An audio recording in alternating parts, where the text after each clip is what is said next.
बिस्मिल्लाहिर्रहमानिर्रहीम। सो theory of programming languages, regular expression. आज का टॉपिक है इटलीज कंडीशन। जिस तरह हम CFG के बारे में मुख्तलिफ कंडीशन के बारे में पढ़ चुके हैं, तो इस तरह इसके लिए हम अब regular expression. Okay, this is the first one, all strings that start with a. तो ये इसके लिए CFG है, ये start with a and end with anything. ये प्रीवियस लेक्चर का रिकेप है। सो इसके लिए ये CFG थी और ये रेगुलर एक्सप्रेशन। अच्छा, इस तरह start that end with B, इसके लिए ये CFG थी और ये regular expression.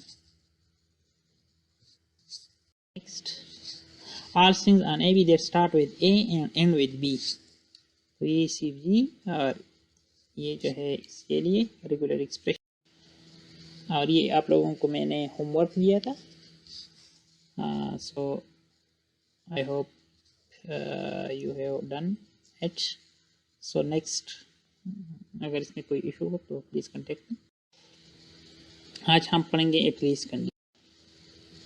Are strings that on a, single a है, ए भी नहीं है, अल्फाबेट सेट क्या है, single a, have at least one a. मतलब नल कैरेक्टर इसमें नहीं है क्योंकि एटलीस्ट ए है, और या डबल ए या ट्रिपल ए इस तरह। इसके लिए ये CFG है, start with A followed by anything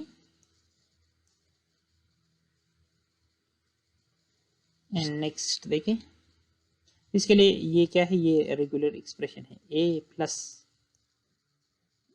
इसका मतलब है कम से कम एक बार ये रिपीट होना है। सिंगल ए ले ले, डबल ए ले ले, या इससे ज़्यादा, या ये भी ठीक है, ए फॉलोड बाय एस्टेरिक। तो एस्टेरिक खुद क्या है, 0 और मोर। तो एक मरतबा तो ये लिख लिया हमने, फॉलोड बाय 0 और मोर, या डायरेक्ट ये ले ले, दोनों ठीक है, रेगुलर एक्सप्रेशन। तो ये है एटलीस्ट वन ए के लिए। थोड़ा चेंज है आम ट्रेंड से, तो प्लीज़ रिमेंबर दिस। अच्छा, are strings on a, again single a के लिए है, हैविंग एटलीस्ट 2 ए। तो ये क्या है, एक ए ये हो गया, और वन आर मोर, ये वन आर मोर के लिए, one or more plus one, 2 or more हो गया। ये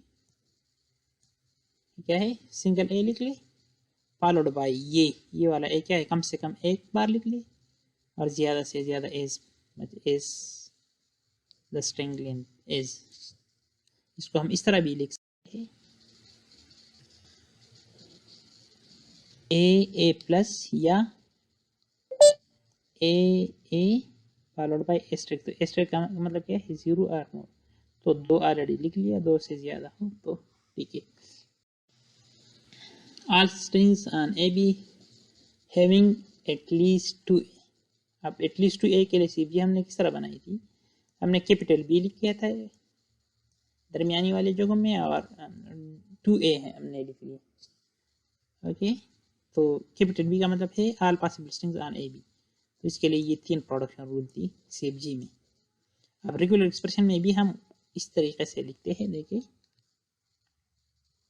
ये ऑल पॉसिबल स्ट्रिंग के लिए क्या है, ये CFG है, और ये इसके रेगुलर एक्सप्रेशन है। तो इसके लिए हम क्या करेंगे, इस तरह डबल ए लिखेंगे, और दरमियानी वाले जगह में क्या लिखेंगे, ये इधर कैपिटल B थी और इधर क्या है, ए और बी होल स्टेरिक। तो इसके फाइनल रेगुलर एक्सप्रेशन के लिए वीडियो स्टॉप करके आप लोग ट्राई कर ले और अपना आंसर चेक कीजिए इससे। देखिए ये कैपिटल B की जगह मैंने क्या लिखा है, रेगुलर एक्सप्रेशन ए और बी होल स्टेरिक। इधर कैपिटल B की जगह ये क्या है, ये 3 प्रोडक्शन रूल है, A or B whole asterisk, A or B whole asterisk, और दरमियानी वाली 2 जगहों में क्या है, स्मॉल ए है। तो ये रेगुलर एक्सप्रेशन है एटलीस्ट 2 ए के लिए। But remember that alphabet set क्या है, ए और बी। Next, at least 3 B। तो देखें इधर क्या है, ए 2 3 3 बी है और इसके दरमियानी वाले जगहों में क्या है, एनीथिंग है। तो एनीथिंग के लिए हमने ऑलरेडी वो रेगुलर एक्सप्रेशन पढ़ी और दरमियानी वाले जगहों में 3 बी लिख लिया और एंडिंग पॉइंट्स और दरमियानी वाली जगह में क्या लिखे, ए और बी होल स्टेरिक। देखिए इससे कंपेयर कर ले, कैपिटल बी की जगह हमने क्या लिखा, ये ये और स्मॉल वाली भी अपनी जगह आ गया। तो ये रेगुलर एक्सप्रेशन है एटलीस्ट 3b के लिए। All strings on AB having at most 2a and end with b. अच्छा, all strings on AB having at least 2a and end with b. at least 2a भी है और end with b भी है, मतलब 2 conditions है। तो ये इसके लिए क्या है, CFG है, ये CFG हो गया।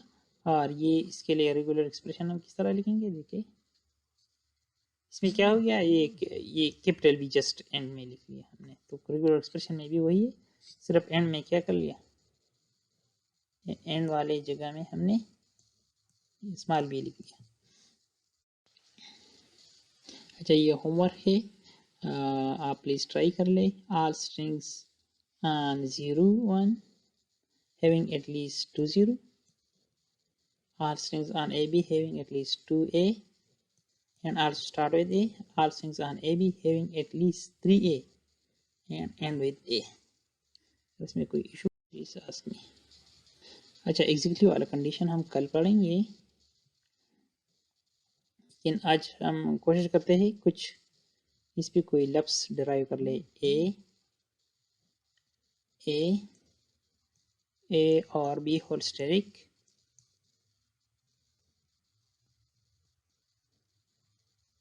ए और B whole asterisk sorry, and इधर भी ए और बी होल स्टेरिक। ये किसके लिए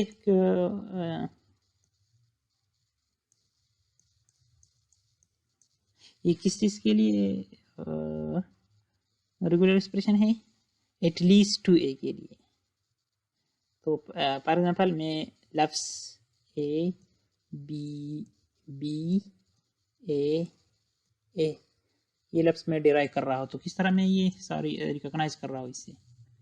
तो फर्स्ट है लफ्ज ए, तो इसकी जगह मैं नल लिख लूँ, नल मीन्स नथिंग, सो इसकी जगह मैं कुछ भी नहीं लिखता, इसकी जगह मैं क्या लिख लूँ, ये अपनी जगह आ गया ए। नेक्स्ट क्या है, डबल बी है, तो इसकी जगह इसको 2 बार रिपीट कर ले, पहली बार भी बी उठा ले, बी लिख लिया, अगेन रिपीट कर ले, बी लिख दिया।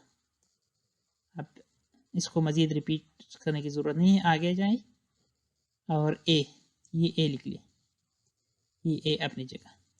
अब फाइनली ए और बी होल स्टेरिक रह गया, तो इसकी जगह में जितनी बार मेरी मर्जी है कि मैं रिपीट कर लूँ, तो इधर मेरे पास क्या है, यहाँ तक बात पहुँच गई, सिर्फ सिंगल ए, इसको मैं सिर्फ एक बार रिपीट कर रहा हूँ और ए लिखता हूँ इससे। तो इस तरीके से ये लफ्ज डिराइव हो गया, रिकॉग्नाइज हो गया इस CFG से। अगेन देखिए,